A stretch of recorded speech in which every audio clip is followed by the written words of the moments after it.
Dear students, today we are going to discuss two important concepts in Rn. One is the inner product and one is the norm. We have spoken about how to add two vectors in Rn. We have spoken about the notion of scalar multiplication of a vector by a real number.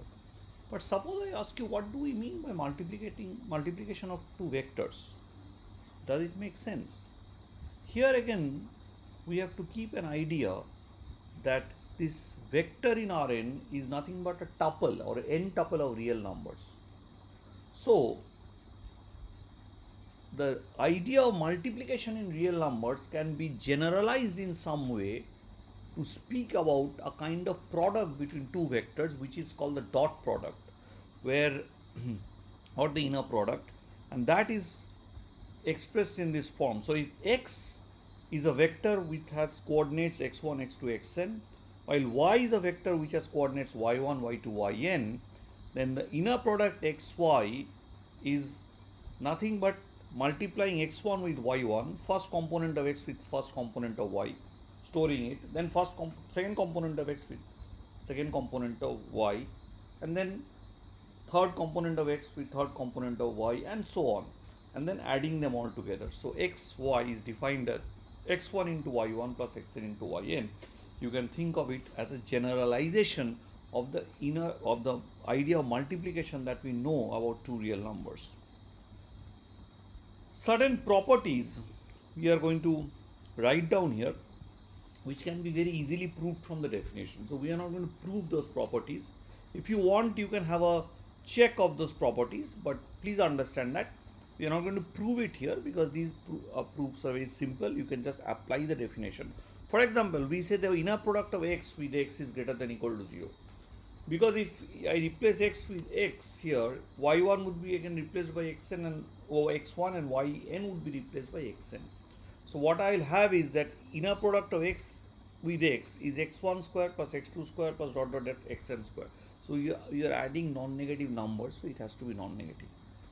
So the inequality holds when x equal to 0. We are not putting in the fact that okay, if x equal to 0, the inner product of x with x is equal to 0. This is obvious because if either x or y is a 0 vector where all the coordinates are 0, then the product has to be 0. So this is greater than or equal to 0 and equality holds. That is, this is equal to 0 if and only if x equal to 0. Actually, it should be the double if if x equal to 0, naturally it will be 0. If this is 0, if x inner product is 0, then what I have x1 square plus dot dot dot xn square equal to 0. Which means what? Which means I have a sum of non-negative numbers which is adding up to 0. Then they must all be 0 because if one of them is positive, the sum cannot be 0. Because of the commutative property of real numbers, that is a into b is same as b into a, the second property holds, and the third property is just a simple manipulation from the definition. The last property might seem a little bit strange, but it is nothing but it is a distribution of multiplication, addition over multiplication. Or so basically what we do, a plus b in bracket multiplied with c. What does it mean? It means first multiply same as multiplying a with c, then multiplying a with b and adding them together. That idea comes here. So it's just an application of that idea in the definition. So what is the meaning of inner products for economists?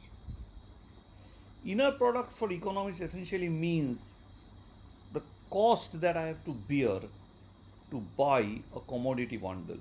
For example, think of a commodity bundle. Commodity bundle means a commodity vector actually. Bundle is a stylish word for vector by economists because bundle is a much word which economists would like, a bundle of things. So mathematicians would definitely prefer to just say commodity vector. So if you have a commodity bundle x and you want to buy x1 amount of the first quantity to xn amount of the last quantity, nth quantity, and the price vector is given. The price has to be positive. Obviously, nobody is going to sell you anything in the market. If you're a consumer, if I go to buy something in the market, nobody is going to sell me anything whose value is 0. I am not expecting any free gift. Though, of course, there can be some free things attached with something, but that you have paid a price for something and something is added to it. So basically, the whole thing is priced like that. So prices can always be chosen to be positive. All the components P1, P2, Pn is positive. So these prices are unit prices. So if I want x1 kg of, say, the first quantity, then P1 is the price of a single kg of the first quantity. P1 is not the price of x1. P1 is the price of a single quantity, unit price vector. I should write possibly unit price vector, but that's what the meaning is. So when you want to buy all these things, so you have to pay P1 x1 to buy the first commodity, P2 x to buy the x2 amount of the second commodity, and Pn xn to buy the xnth amount of the nth commodity, and then if you sum them up is the amount of money that goes away from your pocket, and that is the inner product of P with X.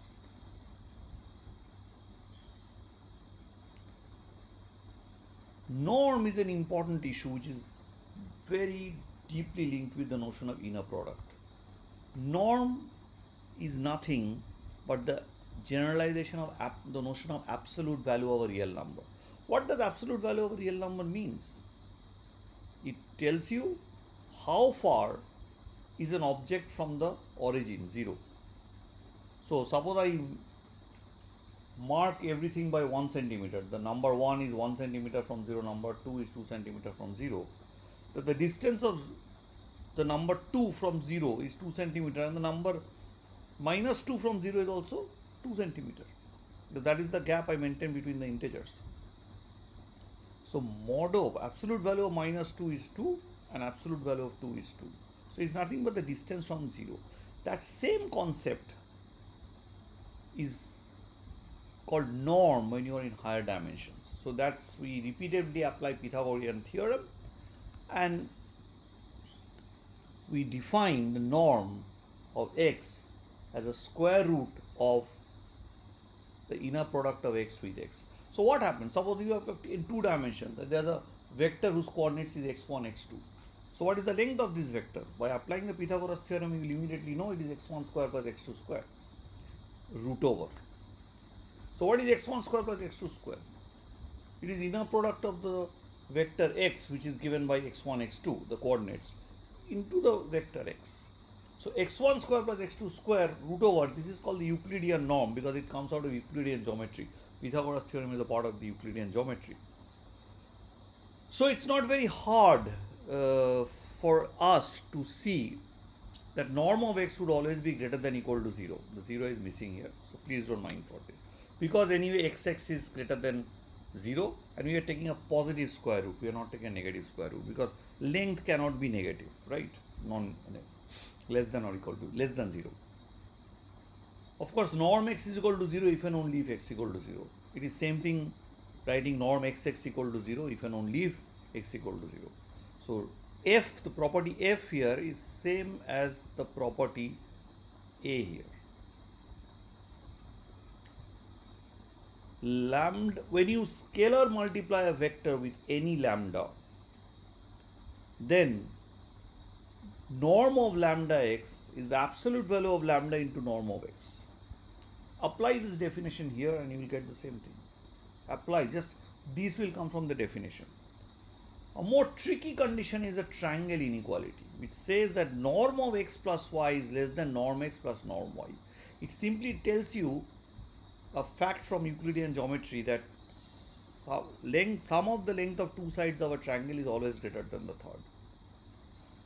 So here, if you have a vector x and then a vector y, you know that the vector xy which joins the origin with the tip of the vector y, right? And vector y starts from the tip of the vector x.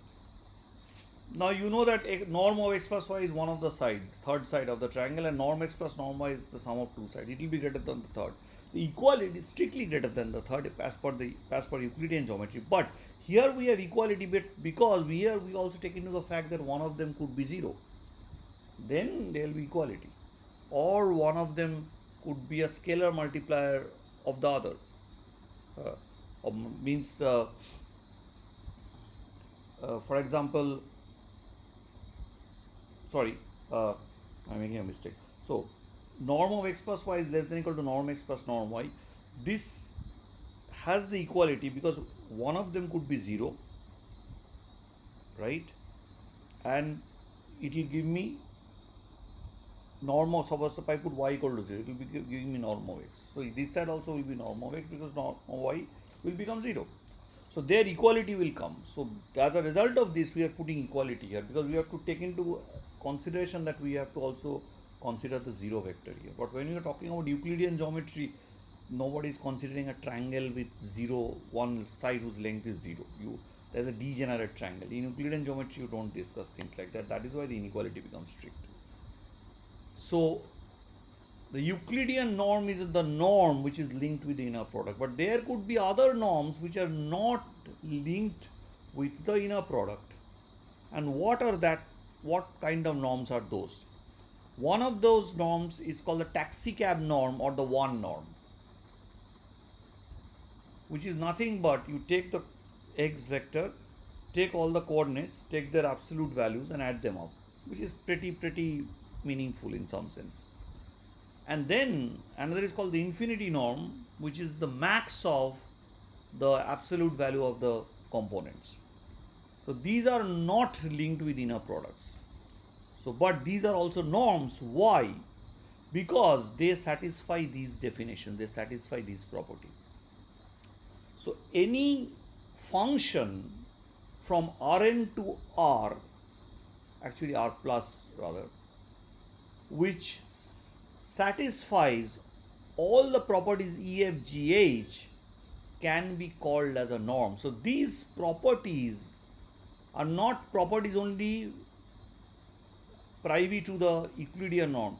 Any function, I can write just norm dot Rn to R. Any function